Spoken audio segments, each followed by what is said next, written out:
Bigspin podcast, Fingerboard podcast. I am Chris. This man needs no introduction. This is Mike Schneider, founder of FlatFace Fingerboards. We're doing a mini pod. Mike, thanks so much for doing this. How are you?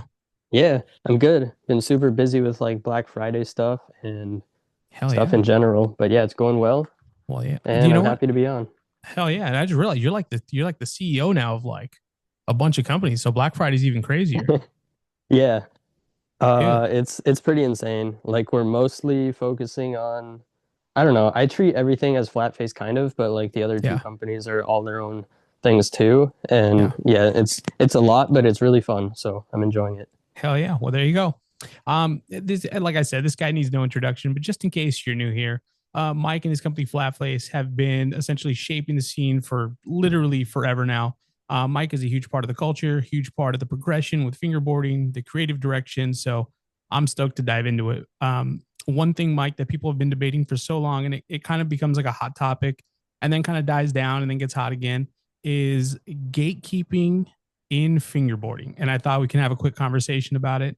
Let's start here. You've been fingerboarding for so long that I feel like you have the unique perspective of you've seen so many companies come and go. You watch the culture shift over time. When you hear the word gatekeeping as it pertains to fingerboarding, what specifically does that mean to you? And how do you feel about gatekeeping in general? Yeah.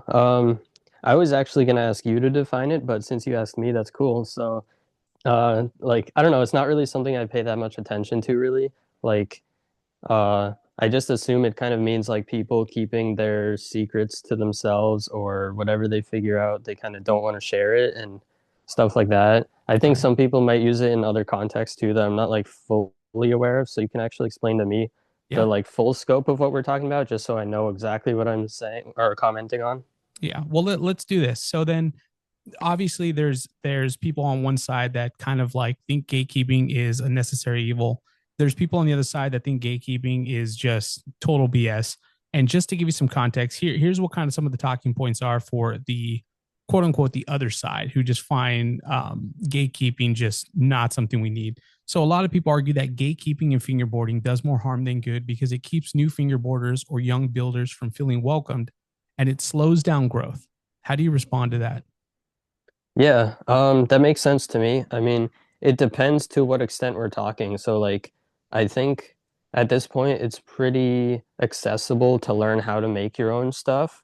And anything that you can make at home, I'm pretty sure you can figure out how to make it. Like, there might be a certain person who won't tell you how they do it, but then there's somebody else who will tell you. So, like, you might not hear it from like the owner of a certain, let's say like a deck making brand, if a certain one doesn't want to say like what their processes are, you just go to the next guy. Like somebody else is gonna be like, hey, here's how to make a Bondo mold, here's how to make a metal mold, here's where you can buy a mold, here's 10 other ways to make a mold, here's where you can get wood. Like, I don't know. I think the scene is big enough now that there's people that are willing to share and teach things, and there's other people who may teach less of that. And so that's what I've seen. So I think if people feel like there's something being hidden from them, they might just need to look further or look wider kind of and find someone that's willing to teach it because there's like a record breaking number of new companies popping up and people making things for fun, and I think most of it you can pretty much find out somewhere how to do it. And then on the other side of that, like maybe people who innovate the process to a certain degree might not want to share like the secrets or like the little tips and tricks that like maybe they feel makes their product better than someone else's or whatever. But overall, I feel like the whole blueprint for everything is like out there in some way or another. And then you can kind of, get the starting points from what people are sharing, and then you can figure out on your own how to give it your own personal style and flair. So, like tinkering around with processes that are already shared, you might develop something that no one else has done yet, or something like that. Oh yeah. Another aspect of gatekeeping that I think that a lot of people had questions about in regards to the last pod, because more specifically, that's kind of like talking about gatekeeping when it comes to like building obstacles and making decks and things like that. Another aspect of it is that some people believe that gatekeeping can create an elitist vibe where only certain brands or certain styles are seen as quote unquote valid. Do you see that as being a real issue? Do you think there's some moments where maintaining standards of gatekeeping are necessary? Hmm. Um, I don't know. I mean, I don't know. Maybe I don't see enough of it. Yeah. Like I agree that like if you're trying to be on the level of everyone else and you're asking and like no one's telling you how to do something, how Yeah. frustrating that would be. And I guess maybe I don't have like that much experience with that lately. Like when I started and when I learned everything, people were pretty open with like how they did things. And then there's a lot of things that I figured out that like no one was doing yet. And I still kind of figure out things that either no one's doing or no one's talking about. So maybe there is like a level of that happening, but I don't Right. think it's like super intentional. Like if somebody asks me like how do you make your boards, I have no problem like telling them, or like how are your wheels made? Like there's levels of what kind of info like I would personally share like some of it you can talk about, and some of it is kind of like people do need to figure it out on their own so that they can, instead of just copying you and like doing what you worked years to figure out, just doing it first try, they can kind of figure out their own way and make something a little bit different and special. But yeah, I don't know. Okay. There's a little bit of both. I think there's some sharing, and then there's some stuff that's just like fair to keep it kind of secret. But Right. but yeah, I think overall, there's like a huge amount of sharing of info going on, and there's so many ways you can do things. And I think most of it is like public, but it might not be public from every single individual to the same extent as the next one, like what I said Right. before. Yeah.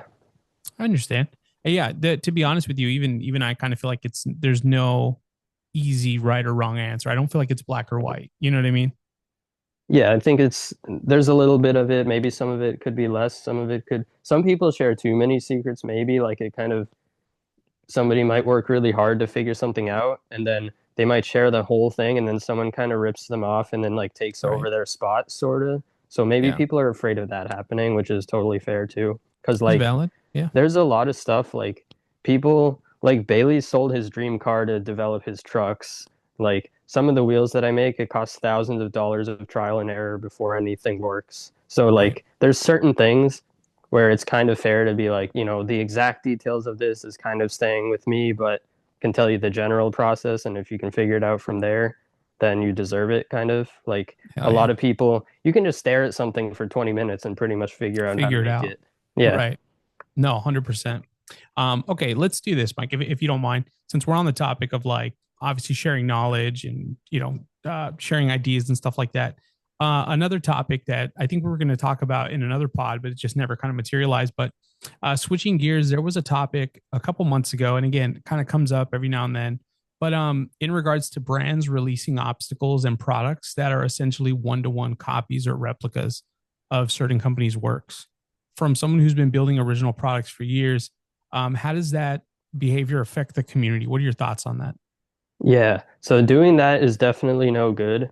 Um, just because it really steals what somebody else made. And like I said, people work hard to figure out to design these things, to figure out how to make them, like especially if you're the first one doing something, or you have your own, let's say it's just an obstacle and it's like an obstacle that your brand is known for, and then another brand starts making the exact copy of it. It's definitely not good. Like people have always really frowned upon that and like not wanted to support that, especially in the early days of fingerboarding.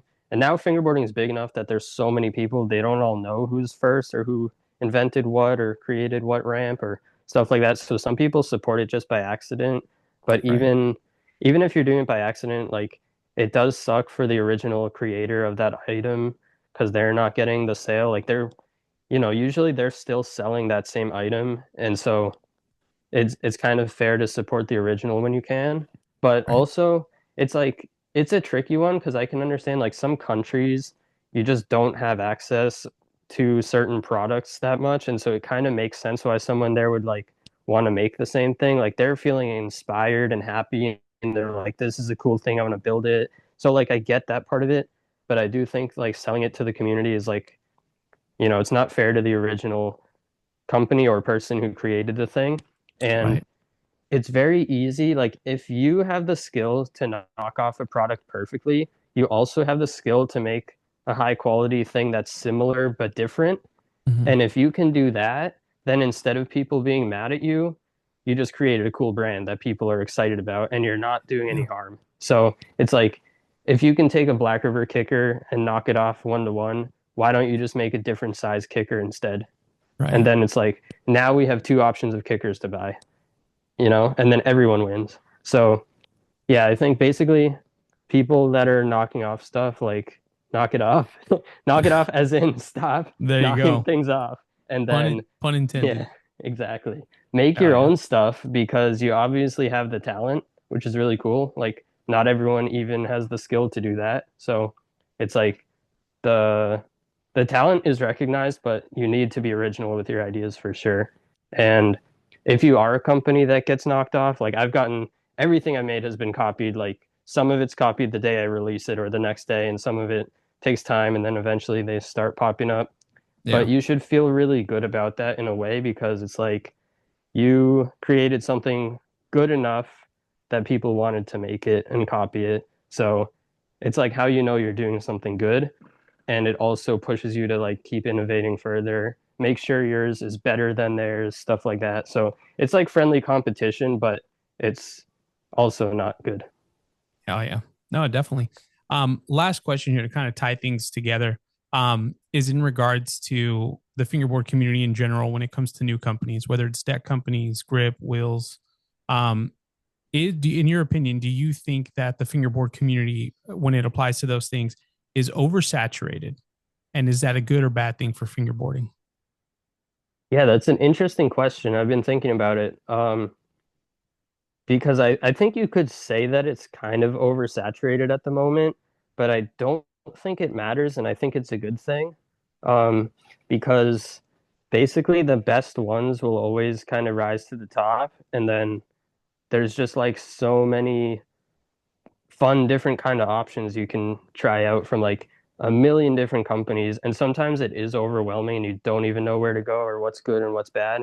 But like over time, the ones that actually work the best are the ones that stick around. And sometimes it is just whoever like understands how to run a business or has the energy to work through it when it's difficult and stuff like that. So like sometimes good brands do go away, but overall it's like whoever has the best stuff is going to get recognized over time. Yeah. And that could be 30 different brands, that could be two brands. Like, in per category, let's say like there's two best truck companies and then there's all the rest and all those other ones are doing really cool stuff too. But there is Right. a reason that Black River and Dynamic are on top. And Yeah. that's just how it is. So regardless of saturation, it's like whatever things people like using the most and whatever's accessible the most. Like if your products are out of stock, you can't grow that big, Yeah. even if it's the best. But once you nail everything and you get it all available, then it's just kind of like the best ones. The best ones are the best ones, and everyone else is having a lot of fun too. So it's really There you go. cool. Hell yeah.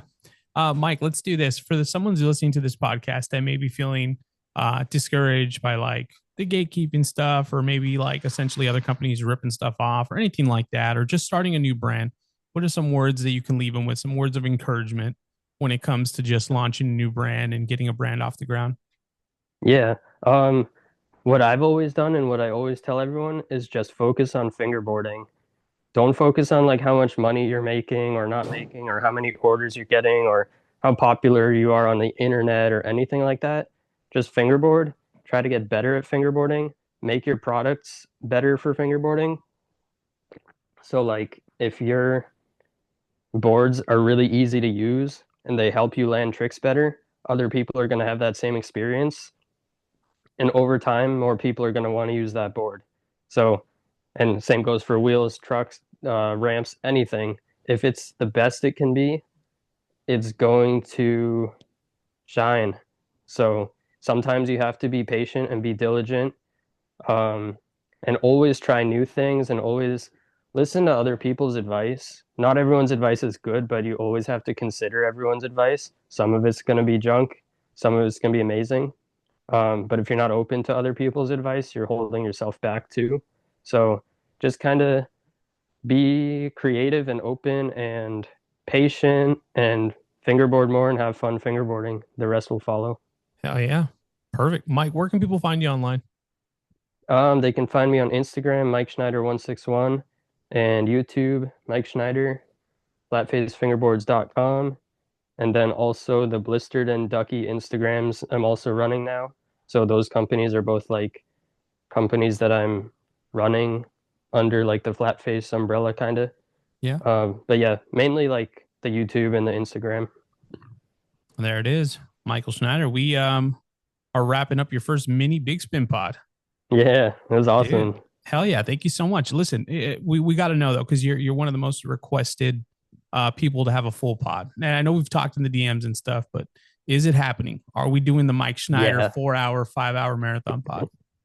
Dude, definitely, yeah. And I'm really excited to do that. I know we had a couple of times we were like thinking of doing it before and it didn't happen yet. And Yeah. at first it was like, oh, it didn't happen. It still didn't happen. But now I'm pretty hyped that it didn't happen yet because Yeah. I think we both have more to talk about now than we would have before. So it's just going to be an 100%. even better episode. So I'm Yeah. excited. It will happen whenever It you're will out here happen. next. We'll Yeah. do it. Hell yeah. April. We got to plan it. April. All right, A lot cool. of time. April's so busy. So hopefully there's like a day before all the chaos or after Yeah. everything. Like I'm going to try to get out there Thursday, early. Monday, something like that. We got to make it happen.